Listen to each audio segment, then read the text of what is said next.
Hello दोस्तों, नमस्कार। आपके लिए लेकर आए हुए हैं नया टॉपिक, जो कि टॉपिक का नाम है परमाणु सिद्धांत से संबंधित महत्वपूर्ण प्रश्न। ठीक है।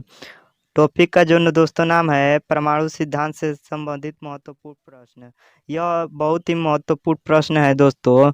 यह हर एग्जाम में, रेलवे, एसएससी को एग्जाम, गवर्नमेंट एग्जाम के लिए बहुत ही इम्पोर्टेंट क्वेश्चन है। तो आइए पहला प्रश्न देखते हैं। तो पहला प्रश्न यह है कि रदरफोर्ड के प्रयोगों में किन विकर्णों का प्रयोग किया गया था। ठीक है। ए दोस्तों, वो है ए। ठीक है, ये इसका आंसर हो जाएगा। ठीक है। तो दूसरा जो क्वेश्चन है वो है पदार्थ का सबसे छोटा कण होता है। पदार्थ का सबसे छोटा कण होता है दोस्तों परमाणु। ठीक है। पदार्थ का सबसे छोटा कण परमाणु होता है। ठीक है। अब जो दोस्तों अगला क्वेश्चन है, वो है दोस्तों, तत्वों का प्रथम आवर्ती विकिरण दिया था। तत्वों का प्रथम आवर्ती विकिरण दिया था वो थे मेंडलीफ थे। ठीक है, मेंडलीफ ने दिया था। ठीक है। अब जो दोस्तों अगला क्वेश्चन है वो है आधुनिक आवर्त सारणी में पदार्थों के किस गुण पर आधारित है। ठीक है। तो है परमाणु क्रमांक पर। ठीक है, परमाणु क्रमांक पे आधारित है। ठीक है। अब जो दोस्तों अगला क्वेश्चन है वो है आधुनिक आवर्त सारणी में आवर्त तथा वर्गों की संख्या होती है। आधुनिक आवर्त सारणी में आवर्तों तथा वर्गों की संख्या होती है। ठीक है। वो होती है दोस्तों 7 एवं 8, यानी कि आवर्तों की संख्या 7 होती है तथा वर्गों की संख्या 18 होती है। ठीक है, सॉरी 18 होती है। अब हम पढ़ेंगे दोस्तों अगला क्वेश्चन। और दोस्तों अगला क्वेश्चन है दोस्तों, वो है आवर्त सारणी में परमाणु आकार, यानी कि आवर्त सारणी में परमाणु आकार वर्गों के ऊपर से नीचे जाने पर बढ़ता है, यानी कि बढ़ता है। ठीक है। आधुनिक आवर्त सारणी जो है दोस्तों, परमाणु आकार वर्गों से ऊपर से नीचे जाने पर यानी कि क्या होता है, बढ़ता है। ठीक है। तो अब अगला जो क्वेश्चन है दोस्तों वो है वंडरवाज, यानी कि वंडरवाज त्रिज्या संयोजकता त्रिज्या से क्या होती है, बड़ी होती है। ठीक है। यह भी क्वेश्चन बहुत ही इम्पोर्टेंट क्वेश्चन है। तो अब अगला जो क्वेश्चन है वो देख लेते हैं। तो अब जो अगला जो क्वेश्चन है दोस्तों वो है एक लघु आवर्त सारणी में संख्या होती है, यानी कि एक लघु आवर्त सारणी में वर्गों की संख्या यानी कि आवर्तों की संख्या होती है, यानी कि 8 होती है। ठीक है दोस्तों, 8 होती है ना। तो अब अगला जो क्वेश्चन है दोस्तों वो क्वेश्चन है कि उदासीन परमाणु से इलेक्ट्रॉन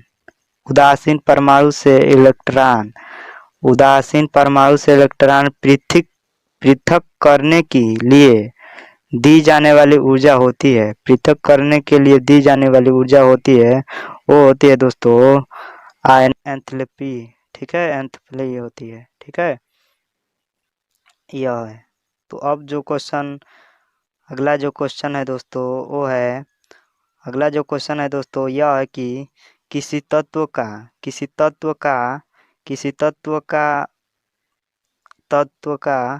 विद्युत ऋणात्मक होती है। ठीक है, वो होती है एफ का। ठीक है, वो होता है एफ का।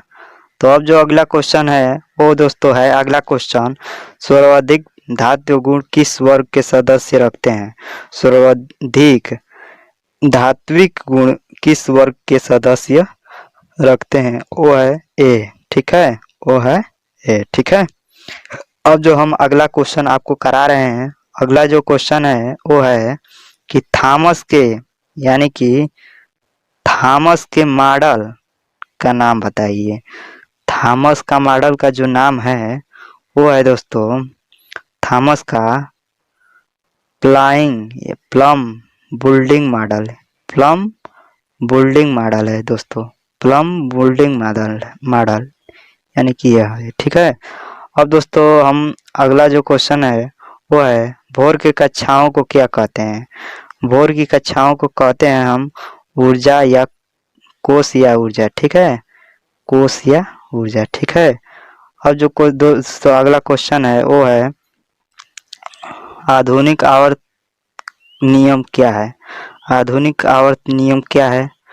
वो है दोस्तों कि आधुनिक आवर्त नियम यह है कि मोजले के अनुसार तत्वों और रासायनिक गुण परमाणु क्रमांक के आवर्ती फलन होते हैं। ठीक है, रासायनिक परमाणु के उनके गुण क्रमांकों के आवर्त फलन होते हैं। ठीक है, अब जो अगला क्वेश्चन है दोस्तों वो है कि मेडलिफ का आवर्ती नियम लिखिए। मेडलिफ की आवर्त नियम लिखिए। मेडलिफ की आवर्त नियम यह है कि मेडलिफ के अनुसार, ठीक है, मेडलिफ के अनुसार तत्वों के भौतिक और रासायनिक गुण, तत्वों के भौतिक गुण और रासायनिक गुण यह होता है कि उनके गुणों के परमाणु भार आवर्ती फलन होते हैं, यानी कि ठीक है, इसे हम मेडलिफ का आवर्त नियम कहते हैं। ठीक है, आपको उम्मीद करता हूँ समझ में आ रहा होगा यह वीडियो। तो अब जो अगला क्वेश्चन है दोस्तों वो है मेडलिफ ने तत्वों को किस गुण के आधार पर क्रम में रखा? मेडलिफ जो आवर्त सारणी दोस्तों पढ़े होंगे तो उसमें यह है कि मेडलिफ ने तत्वों को किस गुण के आधार पर रखा था। ठीक है, किस गुण पर आधार पर रखा था? वो था परमाणु भार के आधार पर, परमाणु भार के आधार पर। ठीक है, आपको उम्मीद करता हूँ यह वीडियो समझ में आ रहा होगा। तो आइए अगला क्वेश्चन देखते हैं। अगला क्वेश्चन है दोस्तों वो है कि 18वें वर्ग के सदस्य का क्या नाम दिया गया? वो 18वें वर्ग को, यानी 18वें वर्ग को हम किस नाम से और जान सकते हैं?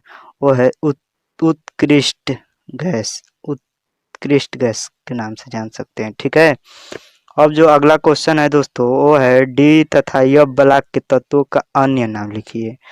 डी तथा एफ ब्लॉक तो नाम है ये है, और इसके अलावा जो नाम है वो हमें बताना है। ठीक है, तो वो है दोस्तों डी ब्लॉक के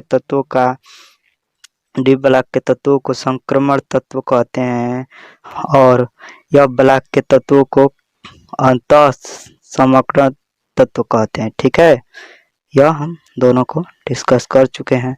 तो अब अगला जो क्वेश्चन है दोस्तों वो है कि मुख्य क्वांटम संख्या n का मान बढ़ने पर कक्ष की ऊर्जा, मुख्य क्वांटम संख्या n का मान बढ़ने पर कक्ष ऊर्जा होती है, यानी कि बढ़ती है। ठीक है, n का मान बढ़ाने पर ऊर्जा भी बढ़ेगी। ठीक है, तो अब जो अगला क्वेश्चन है दोस्तों वो है, यह बहुत ही इम्पोर्टेंट क्वेश्चन है दोस्तों, हर एग्जाम के लिए बहुत ही इम्पोर्टेंट क्वेश्चन है। अब जो अगला क्वेश्चन है दोस्तों वो है यम किस ऊर्जा का स्तर को दर्शाता है? तृतीय को दर्शाता है। ठीक है, अब जो दोस्तों अगला क्वेश्चन है वो है कि परमाणु का धन अवयव स्थित होता है, परमाणु का धन अवयव स्थित होता है। ठीक है, वो होता है कहाँ? नाभिक में होता है, नाभिक में दोस्तों होता है। तो हम यह क्वेश्चन कर चुके हैं। अब जो अगला क्वेश्चन है दोस्तों वो है कि सिलिकॉन है दोस्तों, यह उपधातु है। ठीक है, सिलिकॉन उपधातु है। ठीक है, तो अब दोस्तों अगला जो क्वेश्चन है बहुत वेरी इंपॉर्टेंट क्वेश्चन है, यह सब बहुत एग्जाम के लिए महत्वपूर्ण क्वेश्चन है। तो अब जो अगला दोस्तों क्वेश्चन है वो है यल कोष में इलेक्ट्रॉनों की संख्या होती है। यल कोष में इलेक्ट्रॉनों की संख्या होती है। यल कोष में इलेक्ट्रॉनों की संख्या दोस्तों 8 होती है। ठीक है, यल कोष में इलेक्ट्रॉनों की संख्या 8 होती है। अब जो अगला क्वेश्चन है दोस्तों वो है आवर्त सारणी में किसी समूह में वर्ग के सभी तत्व समान होते हैं। कौन सा है? संयोजी इलेक्ट्रॉनों की संख्या। ठीक है, यह बहुत ही इम्पोर्टेंट क्वेश्चन था जो आपको हम करा चुके हैं। तो अब नेक्स्ट क्वेश्चन जो होगा हम देख लेते हैं। वो है दोस्तों वो है वो ऑक्साइड की प्रवृत्ति सामान्य होती है किसके कारण? क्षारीय के कारण। ठीक है, क्षारीय के कारण ऑक्साइड की प्रवृत्ति सामान्यतः होती है। ठीक है, अब जो दोस्तों क्लोरीन के समस्थानिकों के परमाणु भार लिखिए। ठीक है, वो है दोस्तों क्लोरीन 35 और क्लोरीन 37 होता है। ठीक है, आपको हम बता चुके हैं। तो अब अगला जो क्वेश्चन है, अगला जो दोस्तों क्वेश्चन है वो है आवर्त सारणी में आवर्त तथा वर्ग किसे कहते हैं। ठीक है, आवर्त सारणी में आवर्त तथा वर्ग किसे कहते हैं, तो हम आपको बताएंगे। यह क्वेश्चन आपको बेहद ही मालूम होगा मगर हम बता देते हैं। ठीक है, तो यह क्वेश्चन दोस्तों है कि आवर्त सारणी में आवर्त तथा वर्गों की संख्या किसे कहते हैं, यानी कि आवर्त सारणी में 36 पंक्तियों को आवर्त और ऊर्ध्वाधर स्तंभ को वर्ग कहते हैं। ठीक है, 36 पंक्तियों को आवर्त कहेंगे और स्तंभों को वर्ग कहेंगे। ठीक है, ऊर्ध्वाधर स्तंभों को क्या कहेंगे, हम वर्ग कहेंगे। आधुनिक आवर्त सारणी में 18 और 7 वर्ग आवर्त होते हैं। ठीक है, वर्ग की संख्या 18 तथा आवर्तों की संख्या 7 होती है। अब दोस्तों अगला जो क्वेश्चन है वो है, अब जो दोस्तों अगला जो क्वेश्चन है न्यूटन का अष्टक का नियम बताइए। ठीक है, सॉरी अभी अगला क्वेश्चन जो था अभी, सोडियम क्लोरीन तथा सिलिकॉन में कौन सी उपधातु है, सिलिकॉन है। ठीक है, आपको यह क्वेश्चन करा दिए हैं। तो न्यूटन का अष्टक का नियम बताइए। न्यूटन का अष्टक का नियम यह है कि जब तत्वों के उनके बढ़ते भार अवरोही क्रम में व्यवस्थित किया जाता है तो आठवें तत्व के गुण पहले तत्व के गुण के समान होते हैं। ठीक है, और जैसे कि संगीत में 8वां स्वर पहले स्वर से मिलता है, आपको मालूम हो गया है। तो अब जो अगला क्वेश्चन है दोस्तों वो है किसी कोश में इलेक्ट्रॉनों की अधिकतम संख्या किस सूत्र से ज्ञात की जाती है, वो है दोस्तों 2n² से। यह हम ज्ञात कर सकते हैं। ठीक है, n = होगा कोशों की संख्या। और तीसरा जो क्वेश्चन है वो है दोस्तों, अगला जो क्वेश्चन है वो है तीसरे आवर्त में स्थित तत्वों की धातु कौन सी है। ठीक है, वो है Na यानी कि सोडियम, मैग्नीशियम, एल्युमिनियम। ठीक है, अब जो दोस्तों अगला क्वेश्चन है वो है आवर्त सारणी में तीसरे समूह में किस तत्व के Y और इसके ऑक्साइड का सूत्र क्या होगा। ठीक है, तत्व के तीसरे समूह में अतः इसकी संयोजकता 3 है तथा ऑक्सीजन की संयोजकता 2 है, इसलिए हम ऑक्साइड का सूत्र Y2O2 होगा। ठीक है, किसी समूह में उपस्थित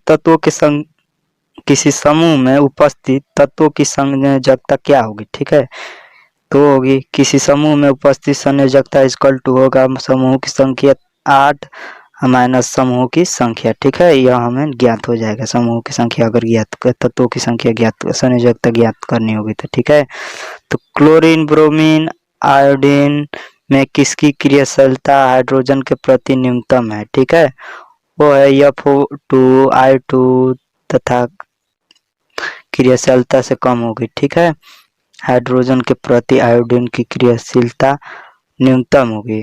अब जो दोस्तों अगला क्वेश्चन है समूह के तत्वों का नाम क्या है। वन समूह के तत्वों का क्या नाम है, वो है दोस्तों क्षार धातु। ठीक है, क्षार धातु। अब जो अगला क्वेश्चन जो है तीसरे आवर्त में तत्वों के ऑक्साइडों के क्षारीय गुण क्या परिवर्तन होता है, यह हमारा क्वेश्चन है। तो इसका आंसर जो होता है वो देख लेंगे। तीसरे आवर्त में बाएं से दाएं जाने पर तत्वों का ऑक्साइडों का क्षारीय गुण कम होता है। ठीक है, अब जो अगला क्वेश्चन है डायबोरियन के त्रिक का उदाहरण दीजिए। डायबोरियन का त्रिक का यह उदाहरण है दोस्तों Cl, Br तथा I। ठीक है, यानी I मतलब आयोडीन। ठीक है, अब जो दोस्तों अगला क्वेश्चन है वो है आवर्त में तत्वों में इलेक्ट्रॉन त्यागने की प्रवृत्ति होती है। आवर्त में तत्वों को त्यागने की प्रवृत्ति नाभिकीय यानी कि यह होता है कि जैसे संयोजकता कोश में इलेक्ट्रॉनों पर लगाने वाला वह प्रभावी नाभिक की आवेश बढ़ता है, इलेक्ट्रॉन त्यागने की प्रवृत्ति कम हो जाती है। ठीक है, यह हमारा आंसर हो गया। अगला जो क्वेश्चन है दोस्तों वो है कि धातु विद्युत धनात्मक होता है। धातु विद्युत धनात्मक होता है दोस्तों, वो होता है आबंध बनाने के समय धातु में इलेक्ट्रॉन त्यागने की प्रवृत्ति होती है तथा अतः यह विद्युत धनात्मक होता है। ठीक है, तो अब जो अगला क्वेश्चन है, नेक्स्ट क्वेश्चन है दोस्तों, वो है किसी समूह में कौन सा भाग तत्वों के धात्विक गुण अधिक होगा तथा परमाणु आकार अधिक होगा। ठीक है, तो वो होगा दोस्तों किसी समूह के नीचे तरफ यानी कि स्थित तत्वों के अधिक धात्विक गुण तथा परमाणु का आकार अधिक होगा। ठीक है, अब जो दोस्तों अगला क्वेश्चन है वो है प्रथम परमाणु यानी कि प्रथम परमाणु सिद्धांत किस वैज्ञानिक ने दिया था। वो थे डाल्टन। ठीक है, डाल्टन थे दोस्तों। तो अब जो अगला क्वेश्चन है दोस्तों, अब जो अगला क्वेश्चन है परमाणु में ऊर्जा स्तरों के दर्शाने के लिए संकेत दिए थे। वो है यल यम एन ओ यानी कि 1 2 3 4। यह बहुत ही इम्पोर्टेंट है। अब जो अगला क्वेश्चन है कि हम बोर के अनुसार परमाणु की कक्षाओं में इलेक्ट्रॉनों की कोणीय संवेग किस सूत्र के द्वारा निकालेंगे। तो वो दोस्तों है वो है M V R equal to N H by 2 pi. ठीक है, इस सूत्र के सहायता से हम निकाल सकते हैं। अब जो अगला क्वेश्चन दोस्तों है वो है बोर के परमाणु मॉडल यानी कि परमाणु मॉडल की एक कमी बताइए। ठीक है, बोर के जो परमाणु मॉडल में एक कमी थी वो हम बताएंगे। तो बोर के परमाणु मॉडल के द्वारा अधिक इलेक्ट्रॉन युक्त परमाणु की व्याख्या नहीं होती। ठीक है, यह हमारा आंसर हो गया। और जो दोस्तों है अगला आवर्त सारणी के द्वितीय वर्गों के तत्वों को क्या कहा जाता है। आवर्त सारणी के द्वितीय वर्गों के तत्वों को क्या कहा जाता है। वो क्षारीय मृदा धातु कहा जाता है। ठीक है, अब जो अगला क्वेश्चन है दोस्तों वो है परमाणु त्रिज्या किसे कहते हैं। परमाणु त्रिज्या किसी परमाणु के बाह्यतम कोश में उपस्थित अंतिम इलेक्ट्रॉनों के नाभिक दूरी को परमाणु त्रिज्या कहते हैं। ठीक है, आपको समझ में यह क्वेश्चन आ गया होगा। ठीक है, तो अब अगला जो क्वेश्चन है दोस्तों वो है दोस्तों कि आवर्त सारणी में अधिक विद्युत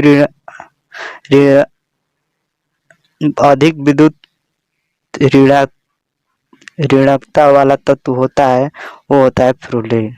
ठीक है, फ्लोरीन। यह आपको क्वेश्चन समझ में आ गया होगा। तो वीडियो को